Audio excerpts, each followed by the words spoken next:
was born and raised in New York, and 20 years ago in 1995, the Lord put it onto my heart to come home again to the land of my ancestors, the land of Israel. And I moved here, and shortly thereafter, when Benjamin Netanyahu was elected the prime minister in 1996, I went to work for him in the prime minister's office as one of his advisors. One day in the spring of 1997, a small crumpled orange envelope arrived addressed to the prime minister from a community in northeastern India known as the Bnei Menashe, the children of the tribe of Menashe. It was a heartfelt appeal from the leaders of the community, pleading with the prime minister to be allowed to come back to Zion after 2,700 years of wandering in exile. This letter crossed my desk, and I read it, and initially I thought it was just completely crazy. I didn't believe that there could possibly be a lost tribe of Israelites in the far reaches of northeastern India. But there was something about the letter that was very sincere, very heartfelt, so I answered it. And it turned out the Bnei Menashe had been writing to Israeli prime ministers since at least Golda Meir in the early 1970s, and probably since David Ben-Gurion and the founding of the State of Israel, and they'd never gotten a response. I met with some members of the community, and I was very taken by them on a human level, by their sincerity, by their desire to be Jews and to live here in the land and fulfill the commandments. So I became involved through the bureaucracy in helping for large groups of them to come on Aliyah. When I first visited northeastern India and I learned more about their history, their traditions, and the customs that they had preserved down through the generations, and then when I went back to the book and I saw how the prophets spoke of the great return that would one day occur when Judah, the Jews, and Israel, the 10 tribes, would be reunited once again, that's when I became convinced of the historicity of the Bnei Menashe's claim. That's when I became persuaded that they are in fact descendants of a lost tribe of Israel, and that we are blessed to be living in a generation where those prophecies of old are coming to life before our very eyes. In 1999, when Mr. Netanyahu left office, I left as well, and I began to think more broadly about the question of descendants of the people of Israel around the world. We all know from the terrible history of the past 2,000 years, no people has suffered like the Jewish people. No people has been persecuted and hunted and tormented like my people. So it's not surprising that we would find traces or remnants of Jewish communities on the four corners of the earth. That is what prompted me to start Shavei Israel, which is Hebrew for those who return to Israel. I started the organization about 15 years ago with the aim of seeking out the lost tribes of Israel and other hidden Jewish communities and helping them to come back to our people and to our land. We have been blessed to bring more than 3,000 members of the Bnei Menashe on Aliyah from India to Israel. We have brought Chinese Jews from Kaifeng in China, Sabbatnik Jews from Russia and the Ukraine, hidden Jews from Poland from the Holocaust era, and many, many others. The main focus of our efforts now is on the Bnei Anusim, the descendants of those Spanish and Portuguese Jews who were forcibly converted in the 14th and the 15th centuries, but who nonetheless continued to practice Judaism in secret down through the generations. We've been working with the Bnei Anusim for close to 15 years. We're currently active in over half a dozen countries where we have full-time emissaries serving in Spain, Portugal, Sicily and southern Italy, in Colombia and Brazil, as well as in El Salvador. In addition, we are in touch with over 80 communities of Bnei Anusim throughout Central and South America. One of the challenges that the Anusim face is that after the passage of so many centuries, it's often very difficult for them to prove their Jewish ancestry.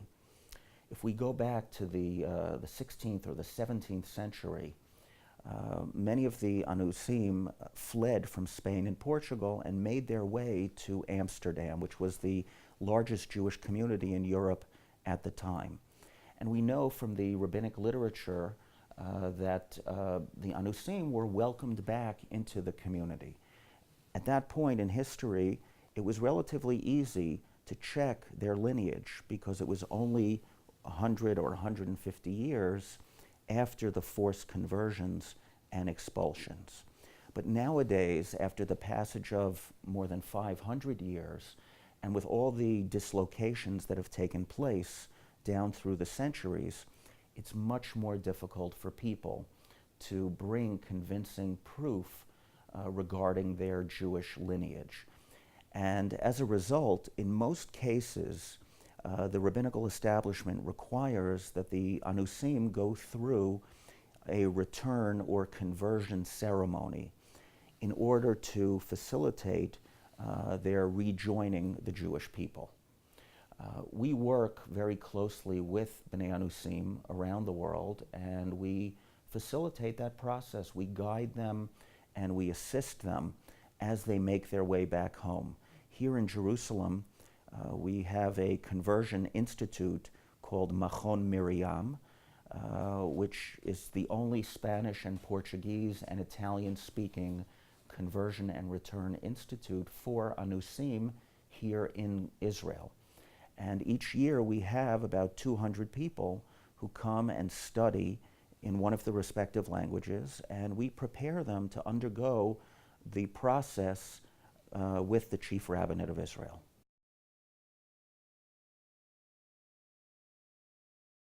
In many ways, it's not, and we think that it's unfortunate because many of the Anusim and their ancestors, at great risk to themselves, chose to preserve or cling to their Jewish identity in one form or another. We have to remember that the Spanish Inquisition was ruthless in its pursuit of the Anusim, of people suspected of being secret Judaizers or crypto-Jews. The Inquisition literally hunted the Anusim down all over the globe. We know from the historical record that wherever Spain and Portugal planted their colonial flag, the Anusim were always among the first to make their way to those colonies because they wanted to distance themselves as much as possible from the long arm of the Inquisition. Unfortunately, however, the Inquisition didn't stop at the ocean's edge. There were cases in which the Inquisition pursued the Anusim to Peru and Colombia, to Goa in India, even to Macau off of China. Literally across the world, the fanatics and the zealots of the Inquisition sought to stamp out any trace of Jewish practice among the Anusim. So the easiest thing for those people would very simply have been to just toss away their ancestral heritage, to give up, to throw their arms up and declare surrender. But with great courage, they chose not to do so, and they fought to keep their identity alive. And I think that nowadays, we need to be more open to the Anusim. We need to recognize what their ancestors suffered through, and we need to extend a welcoming arm to them and bring them back to us. An easy step that can and should be taken is to begin to refer to their return to our people as a return, as something, as a process for those who, in reality, never really left. I can say that about 15 years ago, when I first became involved in this line of work, it was my sense that most Israelis were familiar with the concept of Anusim or Marranos, but purely in a historical sense. In other words, they knew that Marranos existed, but they thought that nowadays they only existed in the history books on the dusty shelves in the library. What they didn't realize is that the phenomenon of the Anusim is a living and breathing phenomenon, and that it is still with us after so many centuries. And one of the things that we have been focusing on in the intervening years is to raise the public profile of the Anusim and to generate greater public awareness about the fact that there is an awakening taking place. There is an awakening that is happening literally across the globe, from Portugal to Peru, from Brazil to Barcelona. With each passing year, more and more of the descendants of the Anusim are emerging from the shadows of history, and they're looking to reconnect in one form or another with the Jewish people and with the state of Israel.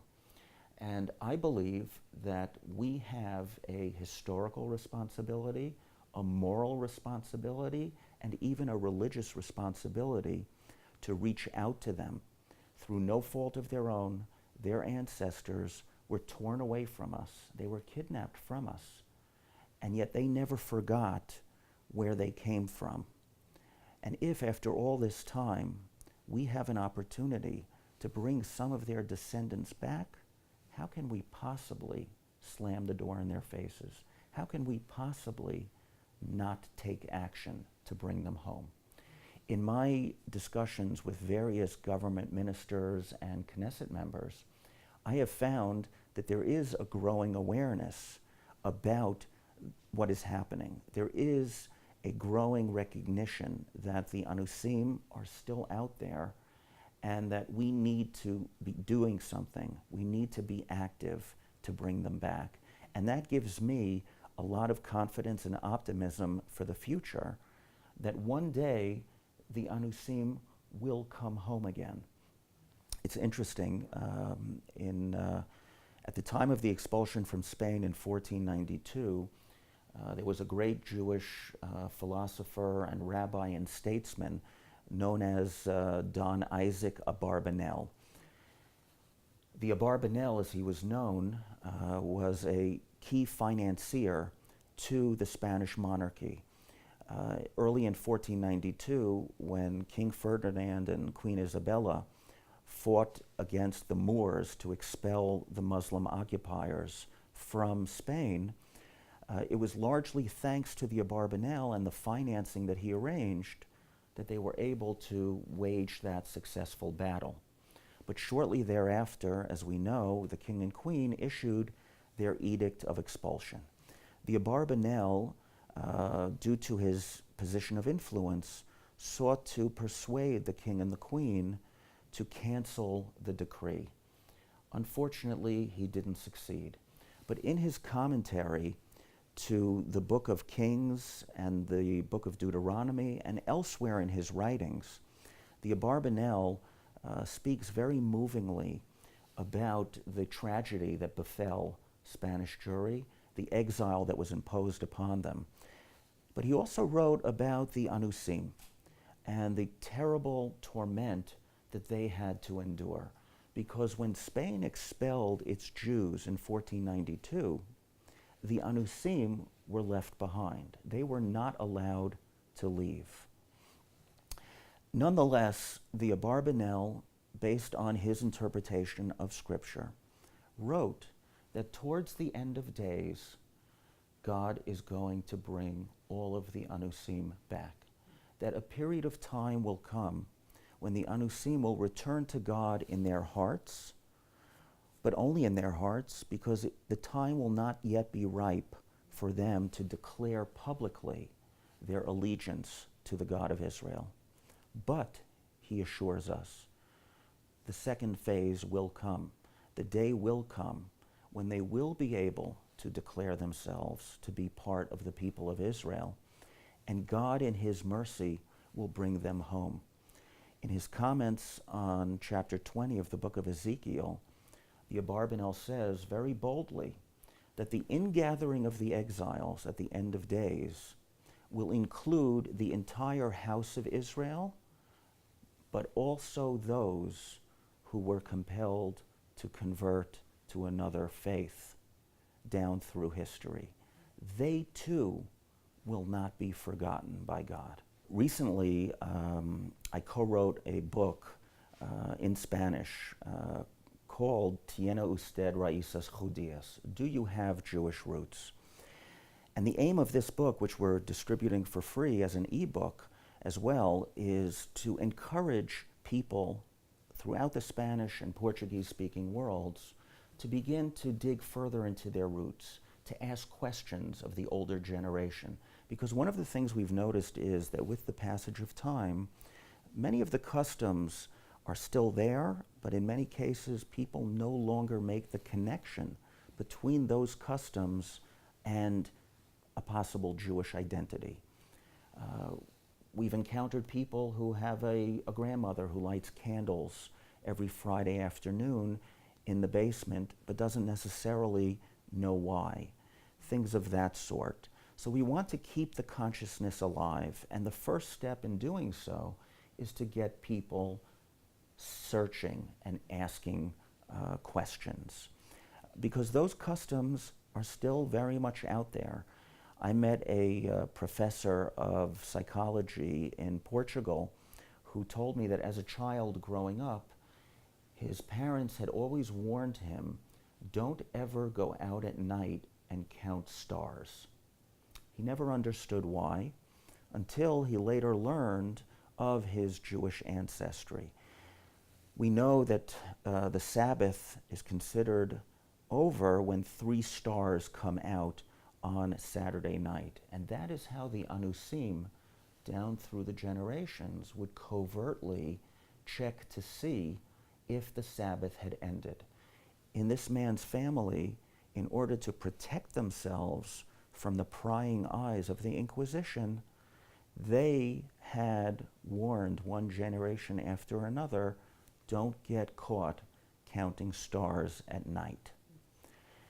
In other cases, such as in northern Brazil, there was a custom that the head of the household had a secret compartment at the head of the table where he sat, and they always kept a plate of pork in that secret compartment, so that if a Catholic neighbor or someone from the Inquisition stopped by to check up on them, they could open the drawer, take out that plate, and put it on the table so that no one would suspect that they might still be secret Judaizers. And until today, if you travel to northern Brazil and you go to various antique stores, you can still find these tables. And it is physical proof of the efforts that people made to protect themselves and their families, but also to protect their Jewish identity too. There are, thankfully, in recent years, a growing number of initiatives to try and raise more awareness about the Anusim.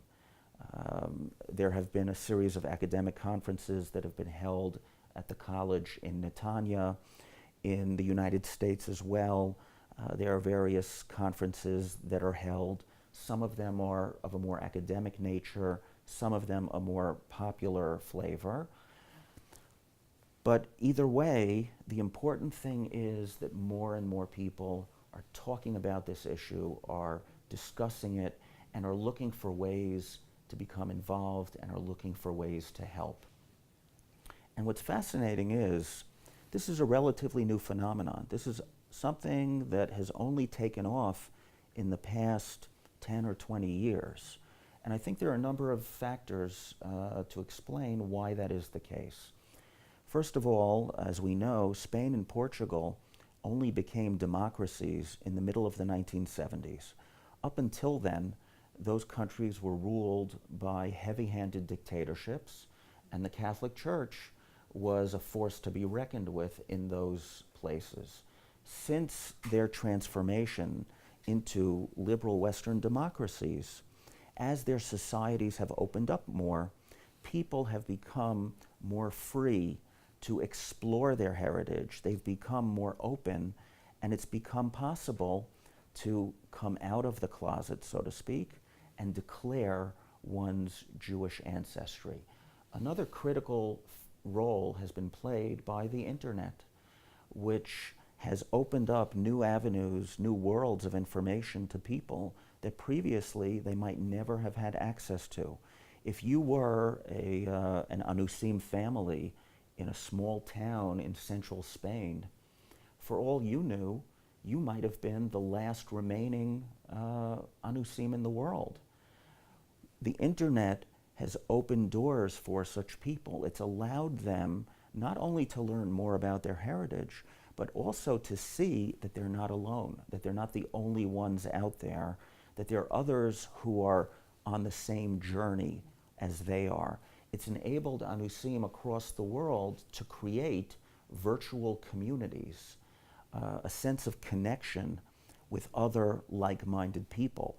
And it's also made it our task much easier, because now, again, thanks to the blessing of the internet, we're able to reach untold numbers of people all over the world with just the click of a button. And I believe that this is a phenomenon that defies any rational understanding or explanation. How is it that people across the world from all sectors, socioeconomic backgrounds, are suddenly awakening to their Jewish ancestry and looking to reconnect? If we were talking about one particular location, we could perhaps identify various social factors, political and economic developments that might be driving that development. But when it's happening in so many different places at the same time, we have to ask ourselves why. And I think the answer is something mystical, something theological is at work here. It is as if God is reaching down into the world and touching people's hearts. He's setting off an internal alarm, which is calling people's souls to come home again. And more people are hearing that call. The Bible foresaw this. Our prophets predicted that this is what would happen. The prophet Obadiah, chapter 1, verse 20, speaks of the exiles of Jerusalem who are in Sfarad, who are in Iberia. They will once again repopulate the cities of the Negev, of Israel's south. That was a very bold prophecy to make, and very specific. We are beginning to witness the fulfillment of that verse, as the Anusim, whose ancestors are the exiles of Jerusalem, who were taken to Sfarad, are now at last beginning to come back. As I mentioned earlier, the Abarbanel cites various verses in Deuteronomy and in Ezekiel chapter 20 and elsewhere to make a very strong case for the fact that every last one of the Anusim is going to return eventually to the Jewish people, because a person or a family or even a community can perhaps be lost in our eyes, but no one is ever lost in God's eyes. In my book, we devote a chapter to the question of customs that people might have in their families, and also to names that might be indicative of a Sephardic Jewish background. We have to be a little careful when it comes to the names, because there are names such as Pereira or Oliveira or Franco, which have a strong Sephardic background to them, but they're not always 100% sufficient as proof. It can be an indicator. A name can be a piece of evidence. It's a part of the larger puzzle. But in and of itself, it's not necessarily sufficient. So I would encourage people to look into their genealogy, to study their family backgrounds, the names that have been passed down to them through the generations, and to look and see if perhaps in the locales where their ancestors came from, those names might have been typical of Sephardic Jews, because that could be a very good indicator that a person has Jewish ancestry. In addition, I would point out that another one of the blessings of our generation is DNA technology, and DNA testing, which allows people to learn things about their ancestors that previously we would never have had access to.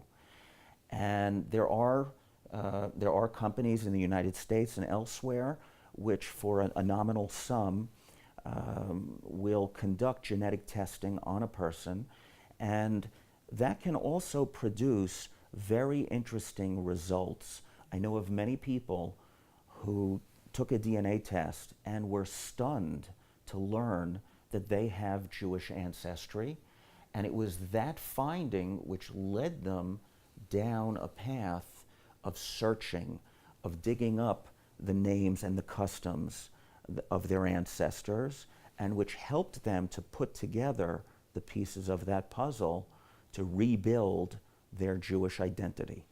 Currently, there is no museum of the Inquisition. Several years ago in the Jerusalem Post, where I have a syndicated weekly column, I devoted a column just to that subject, calling on the Israeli government to build a museum of the Inquisition. Such museums can be found in other countries. In Lima, the capital of Peru, right next to the National Parliament, is a museum of the Inquisition, which includes the underground dungeons where crypto-Jews were tortured at the hands of the Inquisition. In Cartagena, in Colombia, there's also a museum of the Inquisition. I think it's time that Israel have one too. And it should be devoted not just to telling the story of the past, that's very important and needs to be done, but it should also serve as a mechanism for helping to reconnect the Anusim of today with the Jewish people. We at Shavei Israel are in the process now of establishing our own center for the Anusim, building on our experience of the past 15 years with the hopes of extending our reach, because there is so much work to be done. There are so many people out there with Jewish ancestry. We know this not just from the historical record, but now we also know it from DNA evidence as well. In 2008, there was a study conducted in Spain and Portugal, which was published in the American Journal of Human Genetics, which found that 20% of the men in Iberia, in Spain and Portugal, have Jewish ancestry. It doesn't mean that 1 out of every 5 people walking the streets of Barcelona is a Jew, but it gives us a very strong indication as to how many Spaniards and Portuguese have Jewish blood flowing in their veins. Similar studies have been done over the past decade in the southwestern United States, in New Mexico and Texas and elsewhere, and they have found that as many as 15% of American Latinos have Jewish ancestry. If, according to current estimates by the Census Bureau, there are 55.4 million Hispanics in the United States, and 15% of them have Jewish ancestry, that's about 8 or 9 million people right there.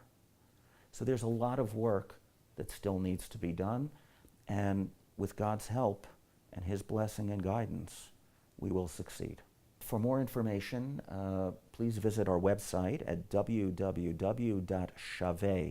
S-H-A-V as in Victor, E-I, shaveh.org, or you can write to me directly, Michael, M-I-C-H-A-E-L, at shaveh.org.